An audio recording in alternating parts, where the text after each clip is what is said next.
Okay, so we left off just talking about the different parts of the bone. I mentioned yesterday, there's collagen in the bone, and that gives us some flexibility. Collagen's a protein. It's kind of a similar, it's a little bit of elastic property to it. It lets the bone bend a little bit, but it's also very strong. And then calcium makes the bone hard, so it gives the bone the rock-like texture that it has. What was the slide before this? Before that, I was just going through the different parts. Oh, yeah, that's right. I'll give you worksheets with all that later on. And so you can see on here how the bone structure is situated. You can see that the cylinders, that's collagen, protein fibers going through the bone. And then the flat rectangular things, that is calcium and also phosphorus deposits. And so they're intertwined together to make those properties, the strength of the bone and also flexibility that the bone has.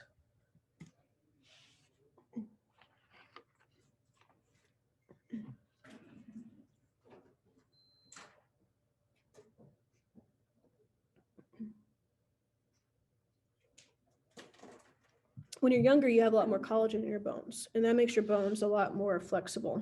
And as you get older, as the bones harden, they become more brittle and more easy to break.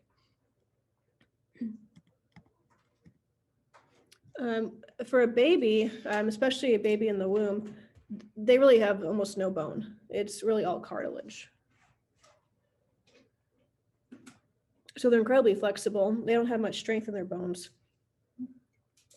But as they mature and get older, and even in the womb, this starts to happen. Some cartilage does turn into bone in the womb. And as they grow and mature through childhood, the bone turns more and more into pure bone and less cartilage.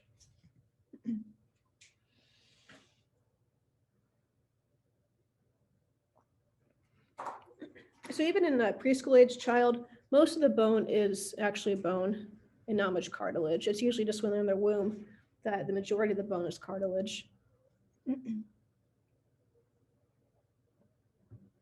But notice how this happens. The bone starts to be created in the middle.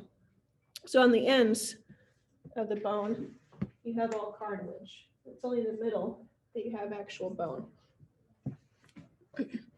And then as you go on through childhood, you can see that cartilage is only found in two places. It's at the end where it hits a joint, and then right here where the bone can grow. That's called a growth plate.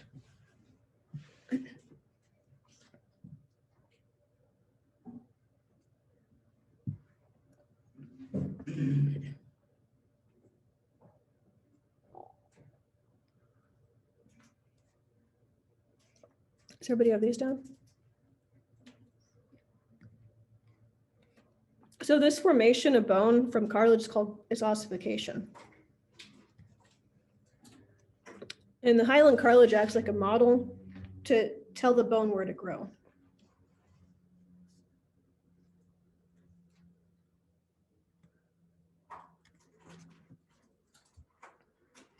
So you can see as it goes on, the bone starts to shape. At the beginning, in embryo, it just is a cylinder with no shape to it. But as the baby matures, you can see that it starts to grow projections off of it, which will turn into joints. But the embryo doesn't have joints. The bones are not fused together. The bones are separate. And so the embryo is not able to have bones hitting bone to create the joints that a child would have.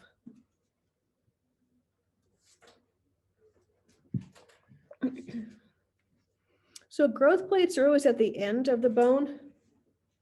You can see them right here. They're by where the bone creates the joint. Epiphyseal plate is another word for growth plate. So you might see in the book, it's either called growth plate or epiphyseal plate. It's the same thing though. So that's an area where you have cartilage. On x-rays, it looks like a gap. You can't see cartilage on x-rays. So it looks like there's nothing there, but it's cartilage in that place. And you can tell how old your bones are based on your growth plates and how large your growth plates are. In adulthood, as you can see in the far right-hand one, there's no more growth plates. They've closed up. And so when your growth plates have closed up, you can't grow anymore.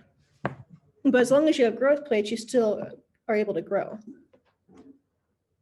And so you can get an x-ray of, say, your hand or your knee, and you can tell if you can have more growth and how much more growth you can have before they close up. We won't do that for right now. Come back to that too.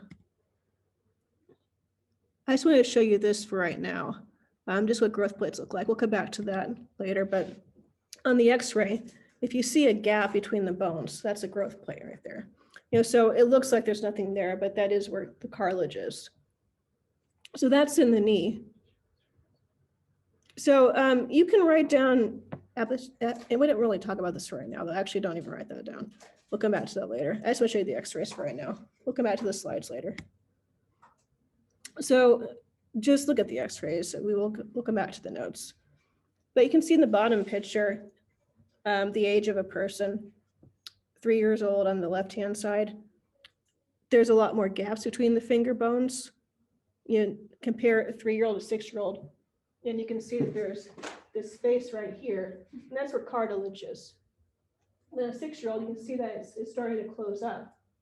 The growth plates you can see are right here, where the gaps are. And then as you go from 6 to 12, there's still growth plates there, but they're not very big. And at age 18, there's no more growth plates. They do have the joints that you can see, but you don't see the cartilage in between the bones at that age. So I wanted to give you a few worksheets today. And let me show you a short video too before we do the worksheets. If I can find that. Let's see, here it is. So that just reinforced what we learned about yesterday about just the osteocytes and how they're arranged around the bone. Let me stop here for today's for the notes and give you some worksheets. I have a coloring worksheet, actually 2 coloring worksheets. These 2 are coloring. This one is 2 actually, so you got 3 coloring worksheets. And then I have a few labeling worksheets too. Mostly the test is going to be just what we just went through the last 2 days.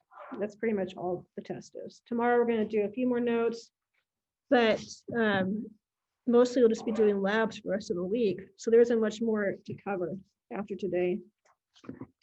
So it's going to be a pretty short test, but yeah, it will still count as the same test as your other one. So if you had a low test grade for the last one, this is your chance to get a better test grade before the final exam.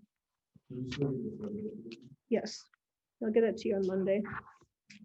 And the final, I think I told you before, but it's multiple choice questions, 150, 170 or so.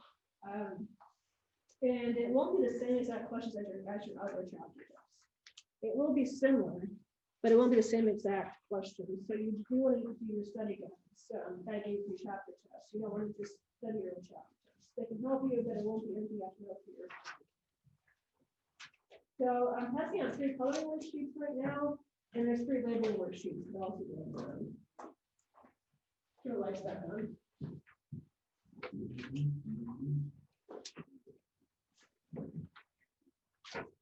So everybody needs colors, they're here.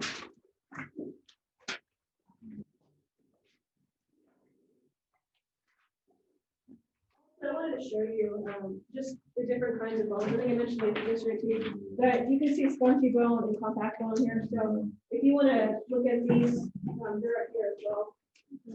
These are all the cow bones. You want to see a difference between spongy bone and compact bone.